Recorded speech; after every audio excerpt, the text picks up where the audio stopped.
ქრისტიანული ოჯახი, მცირე ეკლესია. რატომ ეწოდება ოჯახს მცირე ეკლესია?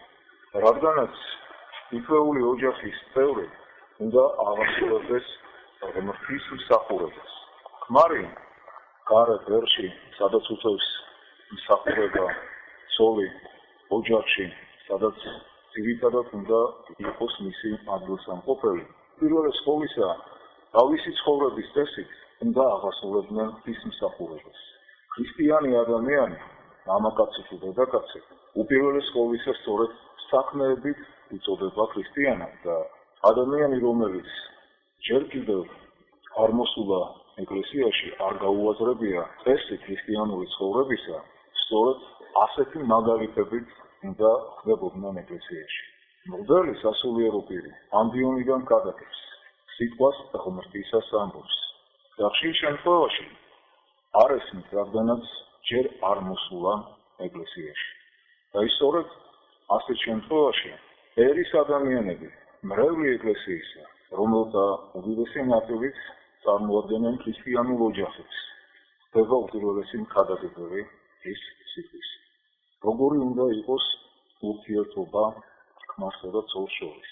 წმინდა მღვდელმთავარი იოანე ოქროპირი ბრძანებს. ცოლი ექვემდებარება ქმარს და ეს სამართლიანია, რადგან ჯერ ერთი თანასწორობა შეიძლება მათი ურთიერთმოწყობის მიზეზი გახდეს და მეორეც თავდაპირველად სტუნება გაჩნდა დედაკაცის გამო. ის შექმნისთანავე არ დაექვემდებარა მამაკაცს.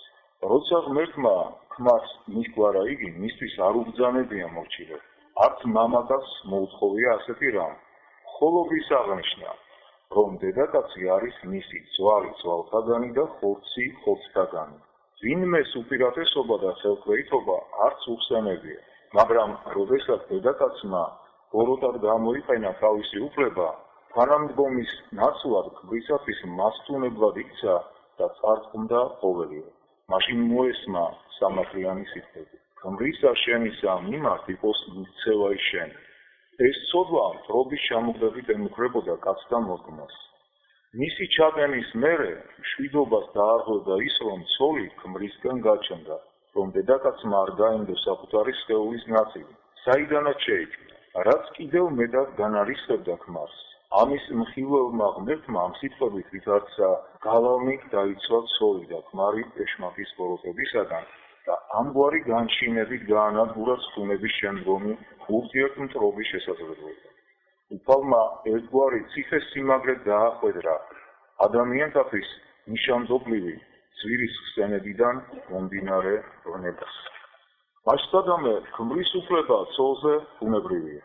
ადრე ცოლები თავიანთ ქმრებს ბატონებს უწოდებდნენ და პირველობას უთმობდნენ. მეტყვი იქნებ იმიტომ იქცეოდნენ ასე, რომ ქმრებსაც უყვარდათ ცოლები. ვიცი და ამას არც ვივიწყებ, მაგრამ როდესაც საუბარი გეხება შენ, ცოლს ნუ მიუთითებ სხვა მოვალეობებზე.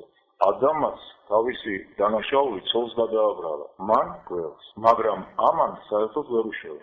ამას კინო მეუბნები შეეცადა კეთილგონივრულად აღასრულო საკუთარი მოვალეობანი მეუღლის წინაშე, ხოლო როდესაც ქმარს დავარიგებ, რომ უყვარდე და პატივს გცემდეს, ნებას არ მიცემ ახსენოს, რა დაევალა ცოლს და მოთხოვ მისთვის ნაბრძანების აღსრულებას. ამიტომ შენს ეცადე შეასრულო, რაც გევალება და დაემორჩილე მეუღლეს. თუ გსურს ღმრთისთვის იქმოდე ამას, ნუღარ მიუბრუნდები ქმრის ვალდებულებებზე საუბარს.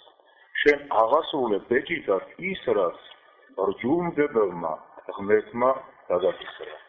ქმრებო გეტყვით, ვერაფერმა უნდა გაიძულოს ცოლის ცემა, რაც უნდა დააშაოს მან.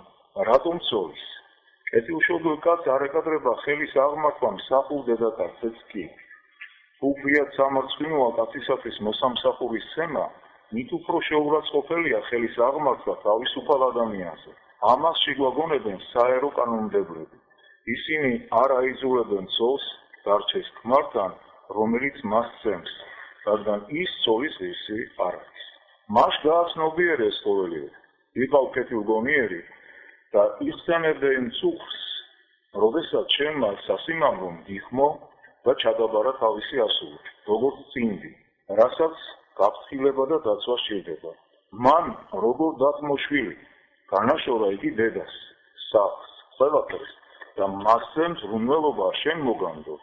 იფიქრე, ისგან მოცემული შენი შვილები მან დაბადა, მამად გაგხადა, ამიტომაც მშვიდად მოეპყარი მას. გადმოგცემე, რომ ერთ ფილოსოფოსს, ეზოს სოკრატეს, ყავდა ავი, ღვედი და სმის მოყვარული ცოლი. შეკითხვაზე იგი როგორც ქმარი, რატომ ითმენდა ამას პასუხობდა, რომ მისი სახით ყავდა მასწავლებელი და სიბრძნეში მწვრთნელი, რომ ყოველდღე მასთან მეცადინეობის შემდგომ იგი სხვების მიმართ უფრო შვიდი ხდებოდა. ამ ამბავმა არ გაფრთხილანად, ჩემთვის კი ფრიად სამწუხაროა, რომ წარმართები გჯობიან სიბრძნის ჩვენ, რომელთაც ბევალება სიმშვიდით მიუბაძოთ ანგელოზებს, ან უმჯობესია ღმერთს. აი ამ მიზეზით არ გააგდო ფილოსოფოსმა, ანუ სიბრძნის გამო, არ გააგდო ფილოსოფოსმა თავისი ცოლი. იმასაც ამბობენ, რომ სწორედ ამ თვისებათა გამო შეირთო იგი, მაგრამ რა კი ბევრი არ არის ამგვარი კეთილგონიერი, გირჩევთ, თავიდანვე გულმოდგინედ შეარჩიოთ ზნეკეთილი და საქმეებით სავსე ცოლი. თუ შეცდომას დაუშვებთ და სახლში შემოიყვან ავსა და უხეილო დედაკაც, მაშინ მიჰბაძეთ ამ ფილოსოფოსს. ჩათვალეთ ცოლის გამოსწორება უმნიშვნელოვანეს მოვალეობა. ყველა საშუალებით შეეწევეთ ამის განხორციელებას. ვაჭარი არ ჩაუშვებს ზღვაში გემს, არ შეუდგება აღებ მიცემობას, ვიდრე პირობებს არ შეუხსნებს თავის ამქას. ეს მათ ურთიერთმდობისათვის სჭირდებათ. მას ვიღონოთ ყველაფერი, რომ საკუთარი ოჯახის გემზეც შევინარჩუნოთ ზომიერი ურთიერთობა ცხოვრების სირთულეთა გამზიარებელთან. მაშინ სიმშვიდე დაისადგურებს ჩვენ შორის და უსაფრთხოდ გადავსერავთ ამ წუთი სოფლის ზღვას. ეს უფრო უნდა გვაწუხებდეს, ვიდრე სახლი, მონები, ფული, საფესი, სავარგულები და სამოქალაქო საქმენიც კი. ჩვენთვის ყველაზე ძვირფასი უნდა გახდეს თანამეცხედრესთან ცხოვრება, დრობისა და განხეთქილების გარეშე. ცხოვრებაში ყველაფერი კარგად აგვეწყობა, სულიერებაში წავემატებით თუ თანხმობით ვატარებთ სააქაო ცხოვრების პირს.